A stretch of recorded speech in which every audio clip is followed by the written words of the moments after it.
Since I started to share my journey online from once upon a time being a project manager working at Jaguar Land Rover, deals started to find me, agents began taking me more seriously, and investors started to chase me, not the other way around. Today, I will show you how I use personal branding to raise millions of pounds in investment, build a £4 million property portfolio in 3 years, and build real authority in the HMO space. So lucky for me, when I was getting started my property journey, I documented a lot of my journey from start. Even from when I was getting educated, I was showcasing myself, going to education seminars, just showing what I was learning with people on my social media platforms. And it gained a lot of eyeballs, and people wanted to kind of see what I was up to and how I was getting on through my learning, through my investments. I was very vocal, investing a lot of money into my education, and I'm big on like investing into yourself. You are your biggest ROI. So if you want to invest in property, before you do that, invest into yourself, because I believe that is the ROI that actually allows you to go and build a successful property portfolio. So when I was doing this, I was getting a lot of attention and realizing, okay, well, this is great because now I'm building a lot of trust in the marketplace. People are taking a liking to what I'm doing. They're getting to know who I am through the content I'm posting, and it's unlocking investment. So the biggest thing I realized very quickly was people were very curious to understand how I can be of value to people. And again, it comes through positioning, right? It's not just as simple as putting yourself out there and investors come to you. It's you creating content that allows people to know who you are, allows them to get to like you through the content, i.e. they can make a decision whether they like the content or like you as a person just based on what you're saying, and then also trust you. So like, how transparent are you being with your content? I remember when I was posting my content, a lot of people would say, Alfred, you're oversharing a lot of personal stuff. And the whole purpose of me sharing the personal stuff was to show that I'm this person that's just being real and authentic and just being me. I know people are gravitating towards this, and it helped me a lot when it came to needing to raise money for my deals. So this is why I encourage people to kind of get out of their shells of being uncomfortable when it comes to putting themselves out there on publicly on social media, because they're like, well, I want to hide, I want to be doing private. But like, if you haven't got a network to be able to raise money like I did when I was starting out, then you have no choice. Like, a beggar can't be a chooser. If you haven't got the network, you've got to put yourself out there to try and expose yourself to people that maybe want to do business with you just because of who you are. And it might not necessarily mean that they're going to lend you money, for example. It might mean they want to partner with you on a deal. And for me, that's still not a bad case scenario, because you're still at least getting someone who's saying, hey, happy to be a financial partner in this, and you go do all the work and we both own the asset 50-50. Because that's the worst case scenario that can happen, right? You put yourself out there and someone's like, hey, I like what you're doing, but I don't want to just give you money to go and do it yourself. I want to be part of this journey. I want to own some of the assets you're buying as well. And that's a fair play. Like, I mean, if you haven't got the money and you haven't got a choice, and guess what? You're going to have to accept those terms. And if you do have the choice of having investors available to you, like I did, where they were willing to lend me money instead, then you obviously have the choice of doing that route. So there is a huge benefit of putting yourself out there on the social media platform. It does pay dividends. Sometimes it takes a while to see traction. Sometimes you might be lucky enough to put yourself out there once and you already have people interested and curious about how the stuff works, and for them to want to work with you. So if you aren't already putting yourself out there to attract a new audience, build new relationships, you 100% want to do that, because that's allowed me to raise £3 million today. Imagine how crazy that is, being able to raise £3 million through social media. That's how powerful a personal brand can be and allow you to scale your portfolio. It wasn't by accident that I built a £4 million portfolio, because I had the capital, I had the network, I had the personal brand, which allowed me to elevate myself, to be able to position myself as an authority, to allow me to go out there and get investors to trust me with their hard-earned money and allow me to build a portfolio. So 100% it's worth you putting yourself out there to get that. If you're interested in obviously wanting to learn how to go about raising capital, I know a lot of people again have come to me to learn how to do this. There's a link in the description to book a call to discuss how I can be of help when it comes to raising capital, or HMOs as well, if that's what you're wanting to do as well. But if that's what you're wanting to do, happy to see if I can be of help to you. So by creating a personal brand, I was able to establish authority in the marketplace as well, because again, people were coming to me to, hey, Alfred, how do you do this? How do you do that? Investors who are looking in on me are seeing me as someone that's obviously a go-to person when it comes to the space of HMOs.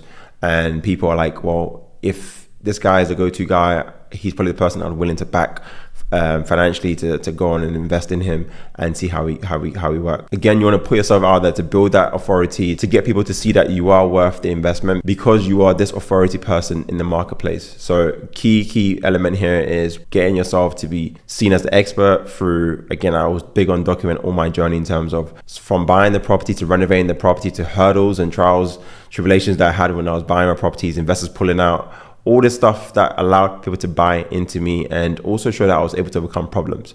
A lot of the reason why, again, investors came on board with myself is because they saw that I was someone that was solution oriented and could overcome problems. And they knew that, okay, well, if things go bad, is this person resourceful enough to be able to fix the problem? And they saw that in me through the content I was sharing and being transparent on the hurdles I faced and just how I thought about fixing problems and how I overcame the problems in the end. So again, I built this authority around my personal brand and it allowed to create trust around what it is I was doing. Another thing that came in hand, obviously with me building my personal brand, is the fact that by putting myself out there again, those agents in the area that start to see my content because they were seeing me being featured in the local newspaper. So Coventry Live, if you haven't seen, I was featured very early in my journey on my HMO. Again, obviously the local agents saw this publication.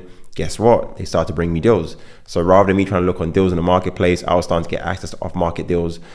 People are presenting me deals like, hey, you're the go-to guy, you're looking to scale in the area, you're doing things amazingly, the quality of standard you're building is amazing.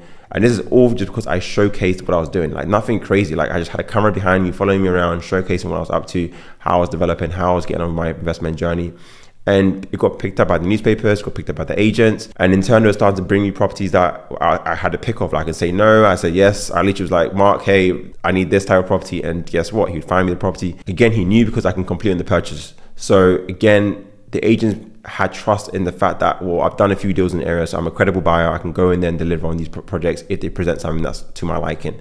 So that if they want to make their commissions and make their money, which is that's what they're there for, is to find a seller who's going to sell the property and find a credible buyer and look no further.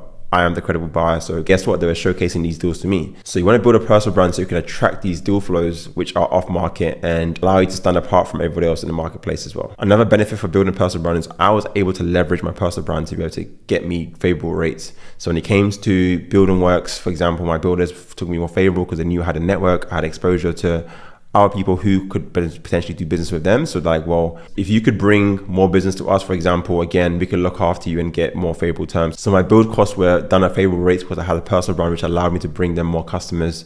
And again, benefited me in terms of my deals. My ROIs look better because obviously I'm spending less on a refurb. My management agent, for example, as well, favored me on my rates because they again knew that I had a brand, I had a greater presence.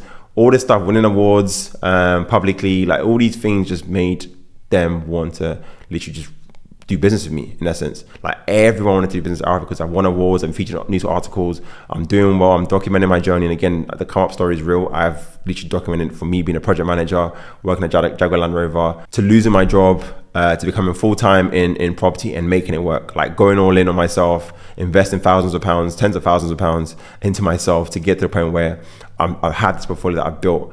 And so people were like, who doesn't want to do business with Alfred? Because like they've seen this guy grow from the ground up. Like he's really done it, he's walked the walk, and who best to associate themselves with but myself. So people were literally, from all the services that I literally had, I never ever paid the standard rate because they saw me as someone valuable and they saw that there was more business to be done outside of just a business transaction between me and them. They were going to look after me and I would look after them in terms of bringing them more business and more exposure to their business. So it's a no-brainer. It's a fair value exchange. So again, another reason why you want to focus on building that personal brand, because again, long term, it does pay dividends, having that personal brand and being someone that can be of value to these people when you're transacting with them. So look, when it comes to personal branding, you want to get clear on who your target audience is going to be, because you can't speak to every single person. You've got to speak to people that are going to do business with yourself. And at the beginning, yes, you're building a brand, so you're trying to just create content and just document your journey, and you don't want to complicate it even further than that. You just want to just literally document what you're up to, and people that are interested will attract.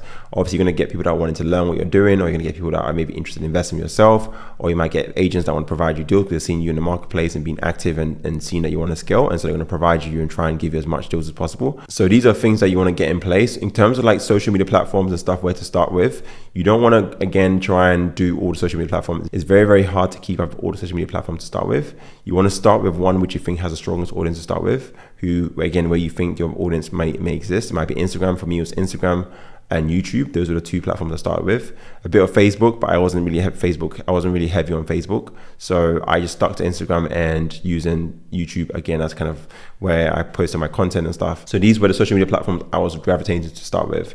Later on, you can add the LinkedIn, the Facebook, the TikTok, all that stuff in there because it helps you get more exposure.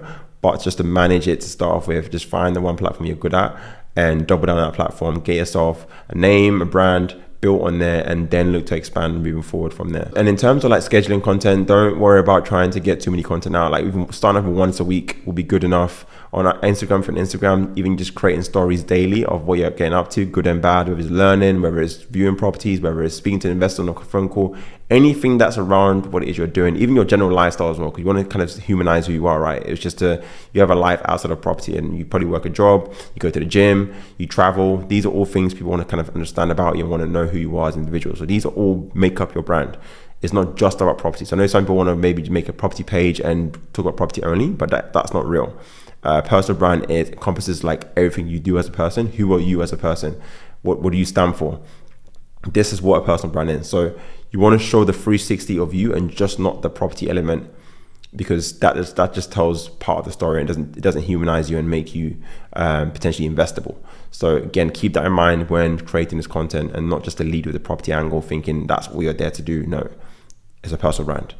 What else should you do outside of property? People want to know that as well.